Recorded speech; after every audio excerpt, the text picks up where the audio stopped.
Episode 3 begins with a quiet scene where Dunk is still asleep while Egg is already awake. The day hasn't fully begun yet. Right away, we're reminded of the unique chemistry between Dunk and Egg.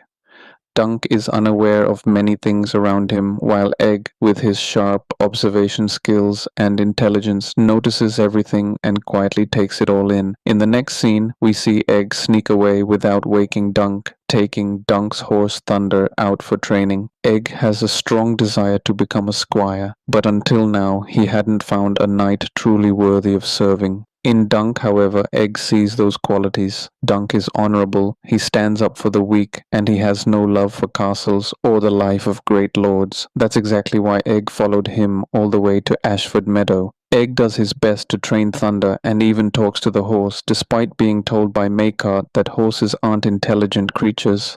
This moment subtly shows us Maekar's opinion about animals, but more importantly, it reveals something deeper about Egg. He doesn't blindly accept everything his father says. He thinks for himself and makes his own decisions. At this point, it's very important to mention that every action Dunk and Egg take will create a reaction in the near future. Whatever they do or say will have consequences later on. Egg tells Thunder that his new rider is twice as heavy as the old one, so the horse will need to get used to carrying that extra weight.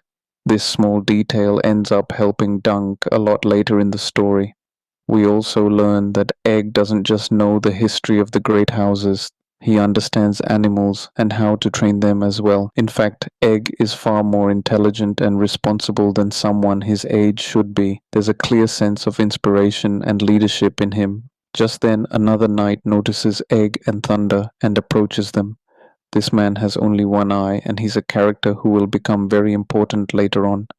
He accuses Egg of stealing the horse. Egg replies that if something is returned, it isn't theft, but at the same time, he subtly reaches for his sword. The knight moves toward the horse, but Thunder refuses to accept him. This character is Robin Reisling, who will play a significant role later in the story. For now, however, he is left without a horse. In the next scene, we see Dunk sewing his clothes when he notices Egg. He had actually noticed earlier because even though he's just a hedge knight, he knows exactly where his horse should be.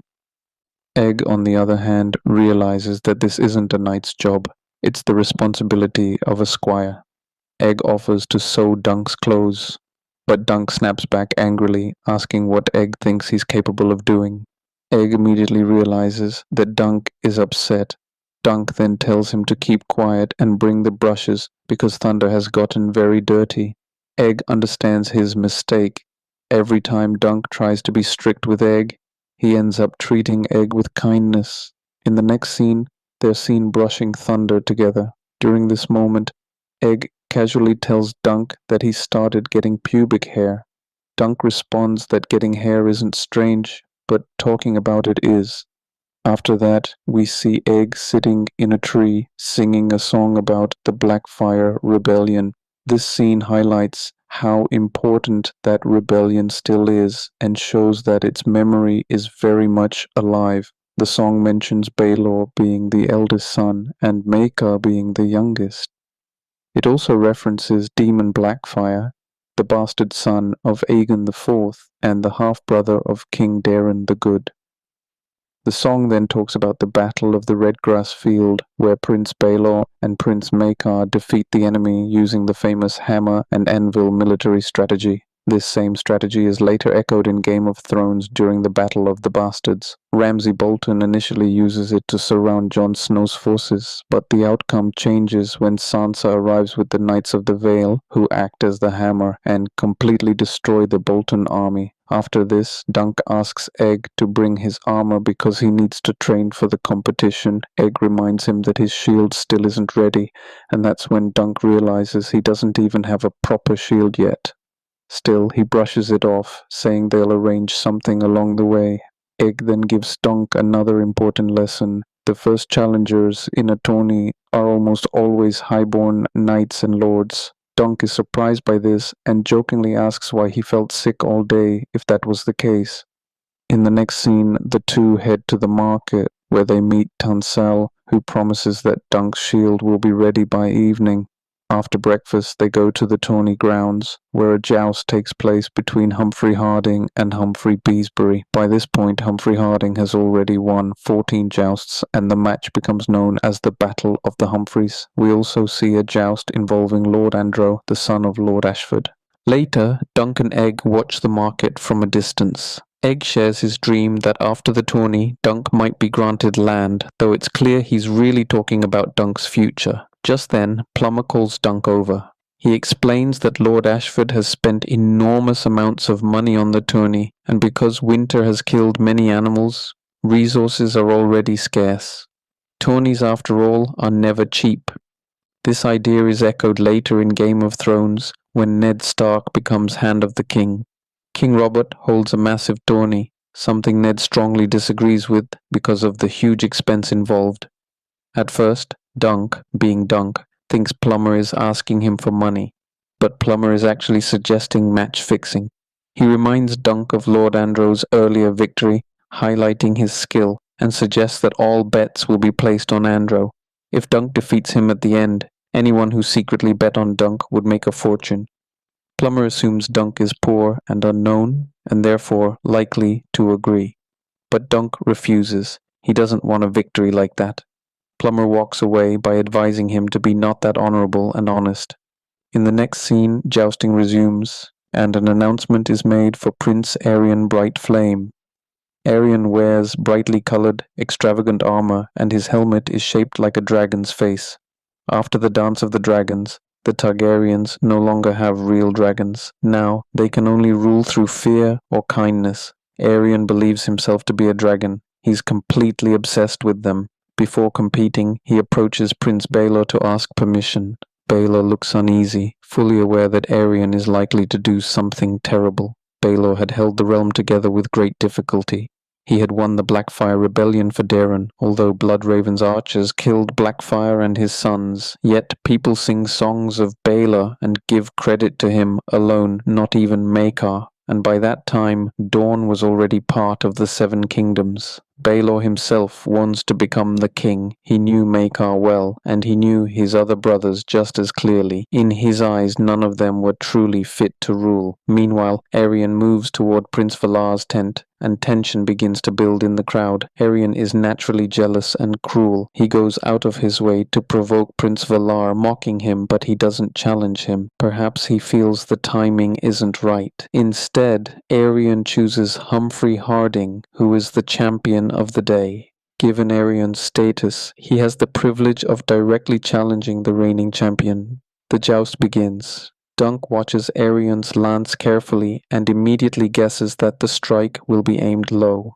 This is the first moment where we truly get a sense of Dunk's understanding and skill. Egg looks nervous. He knows exactly what kind of person Aegon is. Then it happens.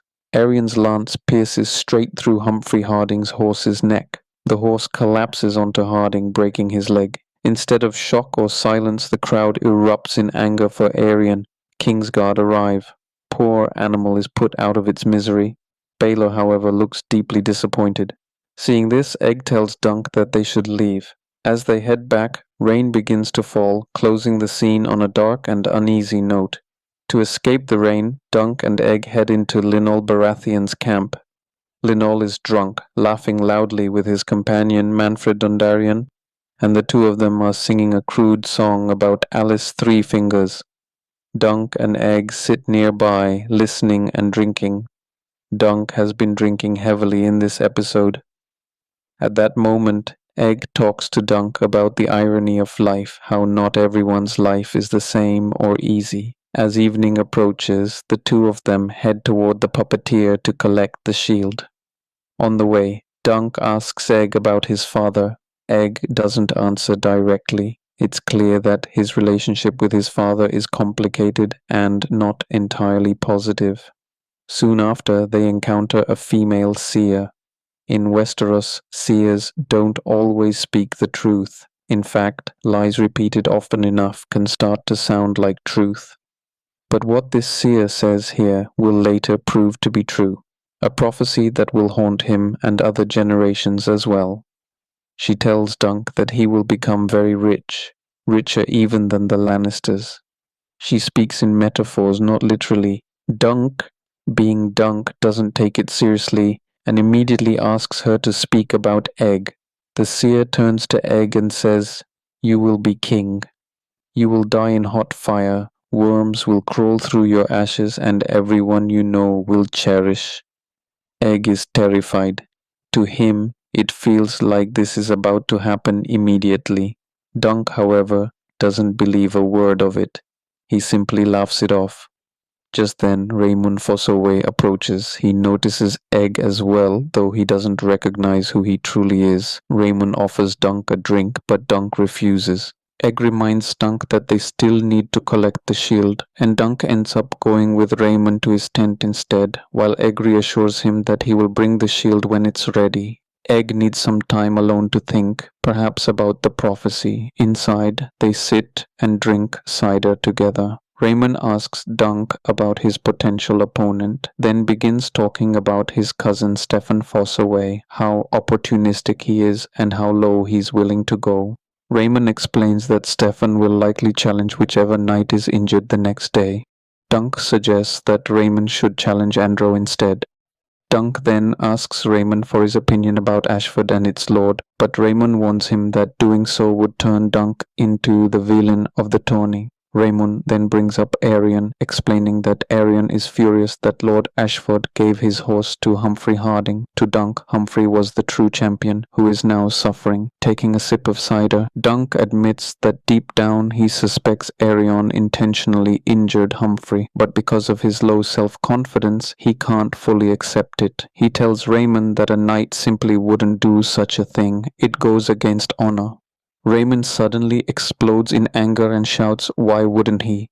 He goes on to rant that the Targaryens are different, calling them aliens not truly from Westeros, accusing them of incest and reminding Dunk of the violence committed since Aegon the Conqueror all the way through the Black Fires. He speaks of the cruelty the Targaryens have inflicted over generations. Dunk is left speechless, staring at him in shock. In the next scene, Tansel is dressed as Serwyn, the knight who killed the dragon Urax with his mirror shield.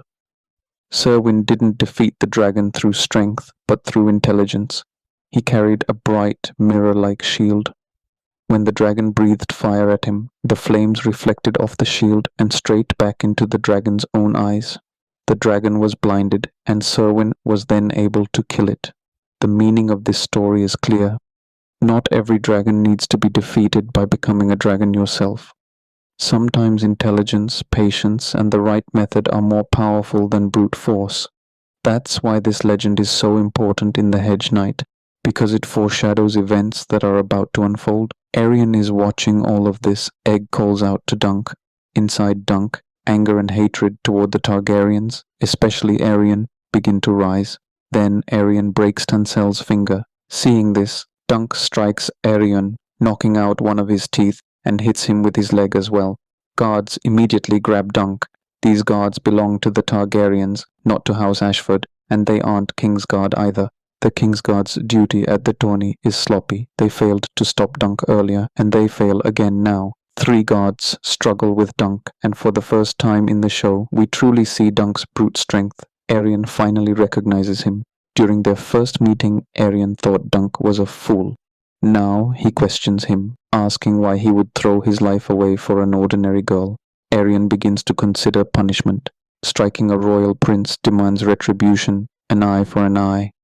At that moment, Egg steps forward and calls the guards by name, warning them that if anything happens to Dunk, they'll have to answer to his father. Aegon recognizes Egg instantly. He questions him about his appearance, and Egg replies that he simply wants to be different. Dunk the Lunk stands there, stunned, unable to fully process what's happening. Maybe if there had been more time between Raymond's conversation with Dunk and this moment, things would have gone differently. But this single action will shape Dunk's destiny. From here on, Dunk and Egg's relationship takes a completely new direction.